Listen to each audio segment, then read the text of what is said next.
Hi, this is Mika. Welcome to Leap Taken. Here at Leap Taken, I talk about all things witchy, craft-related, law of attraction, manifesting, esoteric, and everything else in between. And today is a witchy review, and I want to talk a little bit about this little gem here. I got this from Etsy. The seller is Prism Moon. So I picked this up and it's stained. You can have the unstained version or not. I think this is what they call particle board. You can see basically how thin it is, and you can see how big it is by the placement of my hand. And the saucer, this is a small plate. So the plate is bigger. So this just kind of gives you an idea of the scale of what you're working with. This is something that I had been looking for. I seriously allowed my intuition to lead me to this purchase because I wasn't sure exactly what I was looking for. I just knew that I wanted a crystal grid. So to go into this a little bit, because this is a subject that I'm getting more into. This is a way for me to broaden my practice. Crystals, yeah, I got plenty. This is some of my crystals. I have more. But I like to keep these out. I work with these quite often. I have a video where I purchased some items, healing crystal chakra balancing set, and this came with it. So I knew I already had this, and this is fine. This is just a piece of paper. It's a little thicker, laminated a little bit, but this is fine, and I like this. But I wanted something a little more permanent to use to work with my crystal grid. So I haven't did one yet. I'll be doing one very soon, but I'll do a little bit of a demonstration now. The deets on this, just again, you can get it stained or not stained. I got this, the turnaround time is pretty quick. The seller explains the process to give you an estimation of when you'll get it, because this is something they're doing. This is handmade.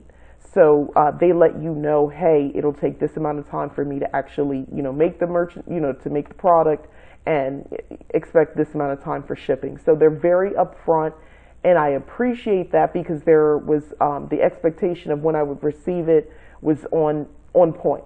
So I do like that. I would recommend purchasing from this seller on Etsy because I didn't wait forever and a day. Like, the expectation was clear. There was no me guessing or having to reach out on where's my product, where's my, the item I purchased. So there's that. The quality I'm comfortable with. It's not too heavy. It's light enough that I could store it. So I do like that. I actually like the way it looks as well. I like the color. I picked this for a reason. It resonated with me. I like the darker color. So there's that. So if you notice what this is, by the way, this particular grid represents the seed of life, the seed of life. Keywords are creation, creativity, development, growth, new beginnings. I thought this, after the fact, I thought this was going to be perfect. I did a little bit of research, and I have my grimoire over here, and I'm looking over at the things that I wrote down to reference as I talk in this video. But this particular imagery is, again, seed of life. I was attracted to this, and I wasn't really sure as to why, but I just went with it, let my intuition guide me, which I'm very grateful for, because those keywords that I found that represent this make sense to me.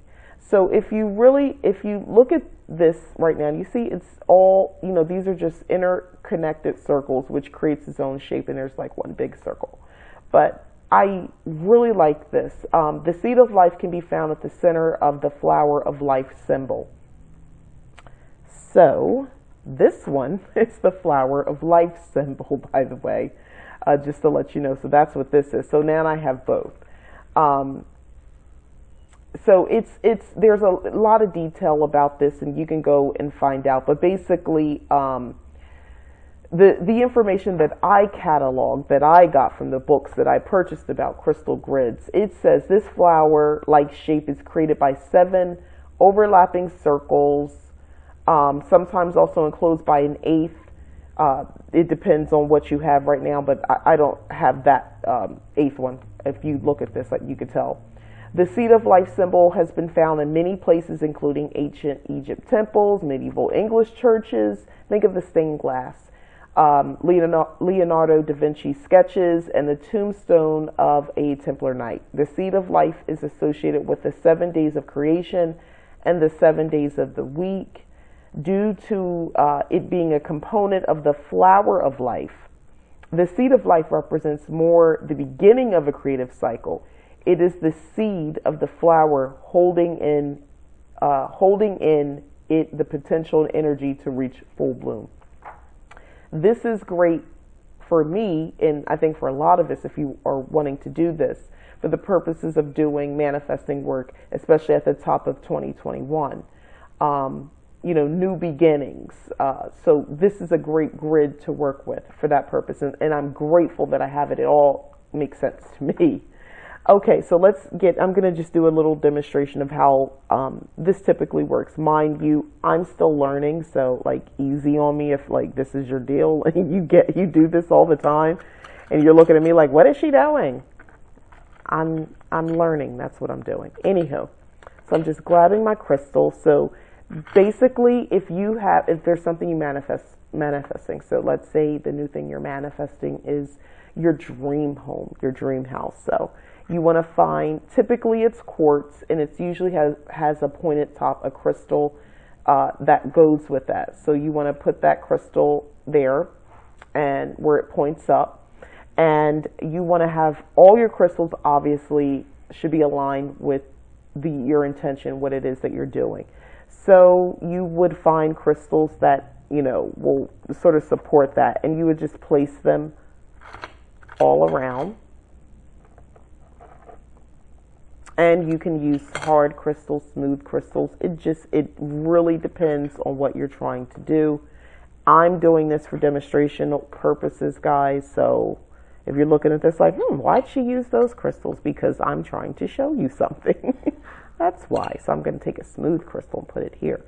But basically, this is the gist of it. And if you were to activate it, obviously there's a lot more that would go with this, but typically what people do is they touch the center stone, which I just now did that, and you touch it again, and you just touch each one like this.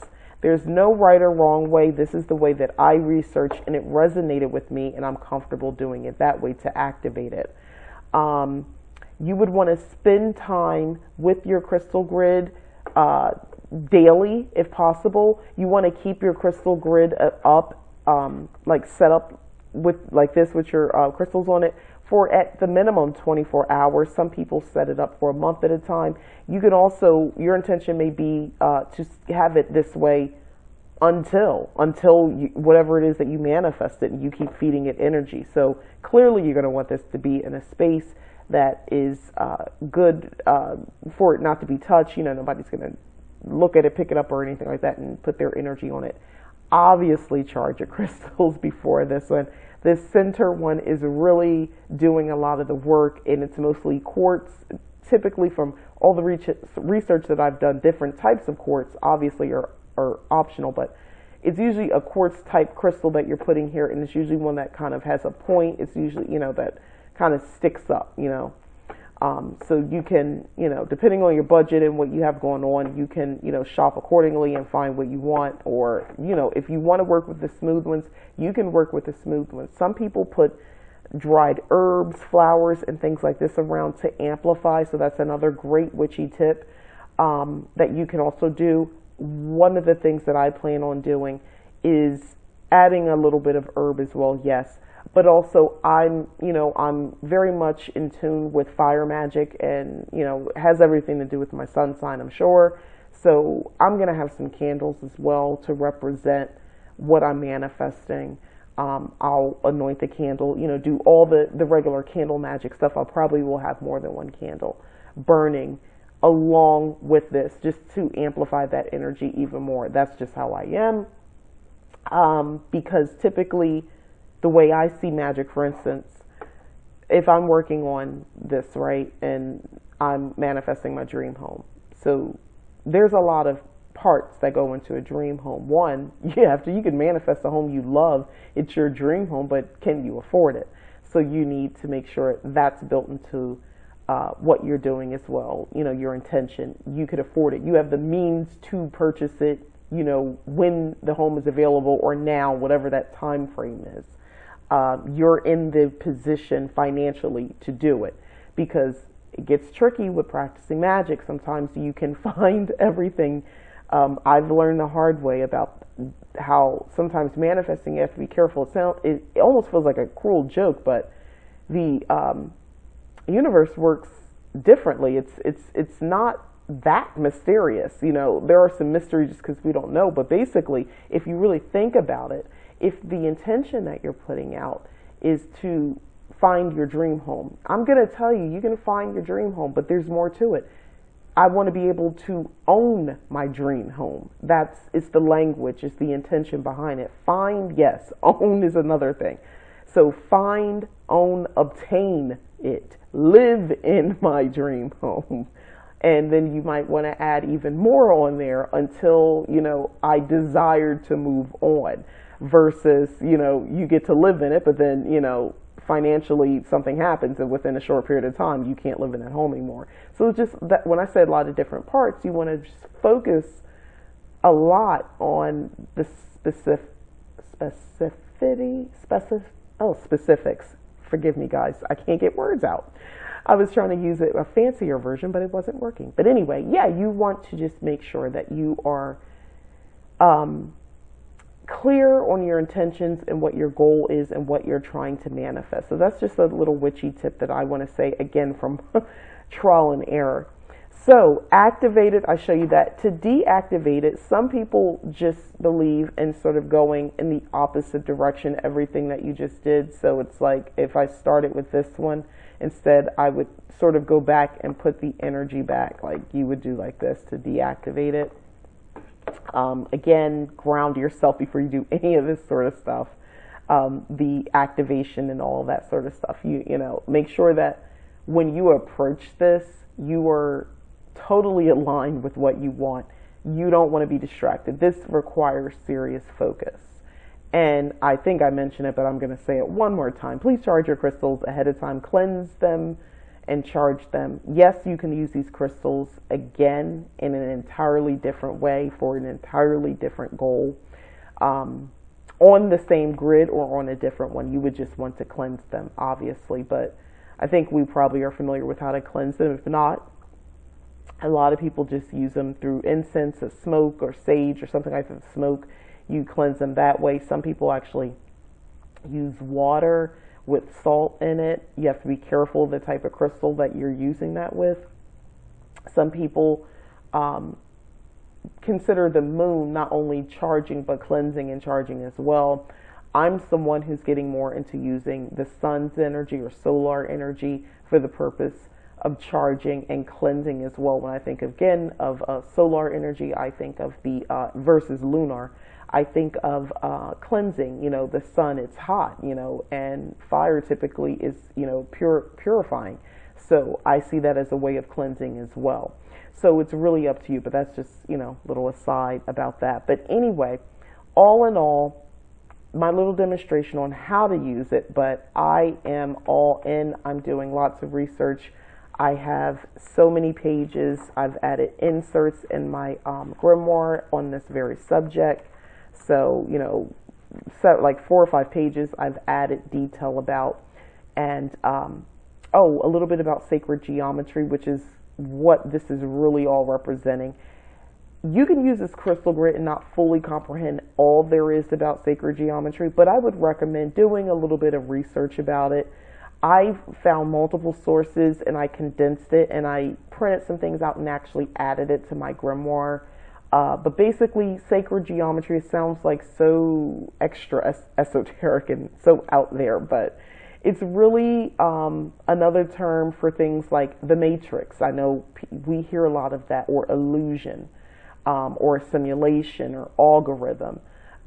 It involves sacred universal patterns that are used in the design of everything in our reality. So that's a little bit about sacred geometry. Yes, there's geometry and mathematical ratios, harmonics and proportions. It's sort of the basic belief in geometry. and so forth and so on. It's more than just, now when I say geometry, it's not just like, when I say the hypotenuse and things like that, if you remember any of that stuff from geometry, not my favorite subject, fun fact, but it's beyond just that. That basic information of knowledge of the academic portion of geometry is probably great to understand. You understand how circles are, how to measure a circle. That way, if you're drawing these, if you want to make something yourself, yeah, you're going to want to know the basic details of geometry. But the sacred portion of it is just the recognition that, the matrix, the patterns, and so forth, that frames our reality. So that's a little bit about that. Hopefully that's helpful to you if you were kind of like, what is sacred geometry? That all fits into the concept of the crystal grid and the circles and, all the other designs and things like that you see. So hopefully this is helpful to you. I would recommend this purchase if you are into wanting to branch out into using crystal grids. I have used, clearly I have them, and I have more than what you see here on camera. So crystals, yeah, I'm all in. But usually I would use crystals as amplifiers. I would add them in spell work. I would put them around the house. I use them for protection. I use them for grounding my energy, for healing energy. That's all great. Still can use them this way, but this is just organizing and amplifying and a manifesting tool. That's basically what this is, and I want to kind of level up my crystal usage, so that's what this is about. So again, hopefully this inspired you. If you are using crystal grids, I'd love to know. Let me know in the comments if you're interested in seeing more videos about this and understanding this, or even a little bit more about sacred geometry. Because I'm learning, I definitely don't mind sharing. Please let me know in the comments. And yeah, that's pretty much all I have for you. Again, my review, I recommend it if you're into it. So thanks again for watching. I'm Mika. This is Lead Taken. Please like, subscribe, share. If you've already subscribed, thank you so much. I really, really appreciate it. Thank you very much. And thanks again for watching. Bye-bye.